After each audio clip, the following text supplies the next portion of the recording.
जरा सोचिए, अगर मैं आपसे पूछूं क्या हम सच में पहले कलयुग में जी रहे हैं या यह कलयुग भी कई बार पहले आ चुका है। और अगर मैं कहूं कि जिस कलयुग को हम अंत मानते हैं यह केवल एक चक्र का हिस्सा है जो बार बार दोहराया जाता है। आज का यह वीडियो आपकी सोच बदल देगा, क्योंकि आज हम जानेंगे शास्त्रों के अनुसार कितने कलयुग बीत चुके हैं, समय का असली रहस्य क्या है और सबसे बड़ा प्रश्न, आप इस समय कौन से कलयुग में जी रहे हैं। वीडियो को अंत तक अवश्य देखें, क्योंकि जो सच आप जानने वाले हैं वह आपके सोचने का तरीका ही बदल देगा। समय का रहस्य। हिंदू धर्म ग्रंथों के अनुसार समय सीधा नहीं होता बल्कि चक्र के रूप में चलता है, अर्थात समय की कोई स्थायी आरंभ या अंत नहीं है, यह बार बार दोहराया जाता है। इस पूरे चक्र को कहा जाता है महायुग। एक महायुग में 4 युग होते हैं, सत्ययुग, त्रेता युग, द्वापर युग और कलयुग। ये चारों मिलकर बनते हैं एक पूरा समय चक्र, हर युग की अवधि। अब बात करते हैं इन युगों की अवधि की, जो सुनकर आप हैरान रह जाएंगे। सत्ययुग 70,28,000 वर्ष, त्रेता युग 12,96,000 वर्ष, द्वापर युग 8,64,000 वर्ष, कलयुग 4,32,000 वर्ष। यानी एक महायुग होता है 43,20,000 वर्षों का, और ऐसे ही 1,000 महायुग मिलकर बनते हैं एक कल्प, जिसे हिरण्यगर्भ ब्रह्मदेव का एक दिन कहा जाता है। सोचिए, समय कितना विशाल है, कितने कलयुग बीत चुके हैं। श्रीमद् भागवत महापुराण और विष्णु पुराण में बताया गया है कि कलयुग में मनुष्य धीरे धीरे धर्म से दूर होता जाएगा। सत्य, करुणा, संयम और दया जैसी शक्तियाँ लुप्त हो जाएंगी। लोग धन, स्वार्थ और दिखावे की पीछे भागेंगे। राजा प्रजा की रक्षा नहीं करेंगे बल्कि अपने स्वार्थ में लिप्त रहेंगे। गुरु केवल नाम और प्रसिद्धि के लिए ज्ञान देंगे और परिवारों में सम्मान और प्रेम के स्थान पर झगड़े और ईर्ष्या ले लेंगे। यह वही समय होगा जब धरती पर धर्म केवल नाम मात्र ही रह जाएगा। अब सबसे बड़ा प्रश्न, आखिर अब तक कितने कलयुग बीत चुके हैं। शास्त्रों के अनुसार हम अभी 28वें महायुग के कलयुग में जी रहे हैं। इसका अर्थ 27 महायुग पूरे हो चुके हैं और हर महायुग में एक कलयुग होता है। यानी अब तक 27 कलयुग बीत चुके हैं और जो अभी चल रहा है वह 28वां कलयुग है। वर्तमान कलयुग कितना बीत चुका है। पुराणों के अनुसार कलयुग की कुल अवधि 4,32,000 वर्ष बताई गई है, परंतु अभी तक केवल लगभग 5,000 वर्ष ही बीते हैं।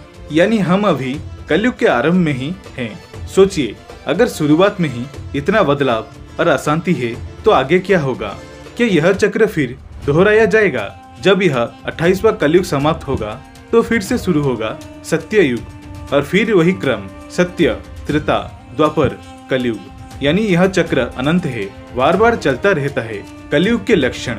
शास्त्रों में कलयुग के कुछ संकेत बताए गए हैं। शास्त्रों में कहा गया है, जब मनुष्यों का मूल्य केवल उसके धन से तय होगा तब समझो कि समय बदल चुका है। मित्रता, प्रेम और संबंध सब लाभ और स्वार्थ पर आधारित हो जाएंगे। लोग दूसरों की भलाई के स्थान पर केवल अपनी सुविधा सोचेंगे। बारिश ऋतु में नहीं होगी, नदियाँ सूख जाएंगी और समुद्र उफान पर होंगे। तब वर्षा असमय होगी, ऋतुएं बदल जाएंगी और धरती अपने सहन शक्ति खोने लगेगी। यह संकेत केवल बाहरी नहीं बल्कि आंतरिक पतन का भी प्रतीक है, क्योंकि जब मनुष्य का मन अशांत होता है तब प्रकृति भी असंतुलित हो जाती है। गुरु और शिष्य का पतन। एक समय था जब गुरु को ईश्वर समान माना जाता था। भागवत पुराण में कहा गया है कि कलयुग में शिक्षा केवल जीविका का साधन बन जाएगा, मोक्ष का नहीं। यह संकेत बताएगा कि ज्ञान अब आत्मा को नहीं केवल अहंकार को बढ़ा रहा है। परिवारों में कहल और असत्य का बोलबाला। शास्त्रों में कहा गया है, जब घरों में प्रेम की जगह अहंकार और झगड़े ले लेंगे, जब माता पिता के प्रति सम्मान की भावना घटेगी, तब संबंध केवल सुविधा और लाभ के लिए निभाए जाएंगी। तब यह स्पष्ट संकेत होगा कि युग परिवर्तन निकट है। कल्कि पुराण के अनुसार जब कलयुग अपने अंतिम चरण में होगा तब कई दुष्ट मनुष्य स्वयं को ईश्वर का दूत या अवतार कहेंगे। कोई सत्य बोलने वाला नहीं होगा, हर कोई विश्वासघात, लालच और कपट में लिप्त रहेंगे। संत, साधु और तपस्वी दुर्लभ होंगे। दिव्य परिवर्तन की तैयारी। विष्णु पुराण में कहा गया है कि जब अधर्म अपने पराकाष्ठा पर पहुंच जाएगा और संसार पूर्णतः अराजकता में डूब जाएगा, तब भगवान विष्णु अपने अंतिम अवतार कल्कि अवतार के रूप में प्रकट होंगे। अब एक गहरी बात सोचिए, अगर 27 कलयुग पहले ही बीत चुके हैं तो क्या हर बार मनुष्यों ने वही भूल दोहराई होगी, और क्या हम भी वही दोहरा रहे हैं। तो आज आपने जाना 27 कलयुग बीत चुके हैं, हम अभी 28वें कलयुग में जी रहे हैं। परंतु कथा यहीं पर समाप्त नहीं होती।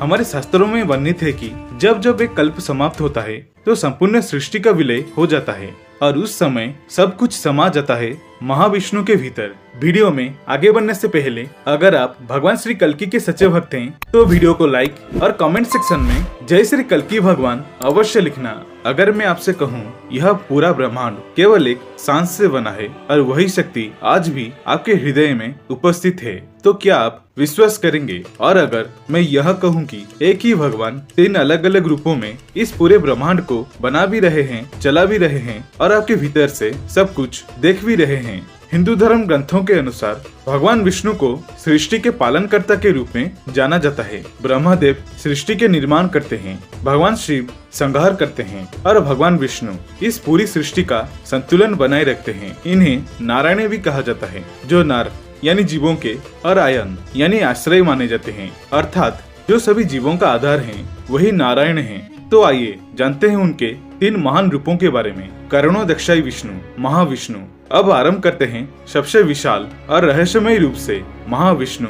इन्हें करुणोदक्षाई विष्णु भी कहा जाता है। विष्णु पुराण के अनुसार एक अनंत असीम महासागर है जिसे कर्ण सागर कहा जाता है। उस सागर में शेषनाग पर विश्राम करते हुए महाविष्णु योग निद्रा में स्थित रहते हैं। परंतु यहाँ सबसे अद्भुत बात यह है कि जब महाविष्णु श्वास लेते हैं तो अनगिनत ब्रह्मांड उनके भीतर समा जाती है और जब वे श्वास छोड़ते हैं तो उन्हीं से असंख्य ब्रह्मांड उत्पन्न हो जाती है। सोचिए, जिस ब्रह्मांड को हम इतना विशाल मानते हैं वह तो केवल उनकी एक सांस का अंश है, न समय की सीमा न संख्या की सीमा। महाविष्णु अनंत ब्रह्मांडों के निर्माता, गर्भोदक्षाई विष्णु। अब प्रश्न उठता है, जब इतने सारे ब्रह्मांड बन गए तो उनके अंदर जीवन कैसे आरंभ हुआ? यहीं प्रकट होते हैं गर्भोदक्षाई विष्णु।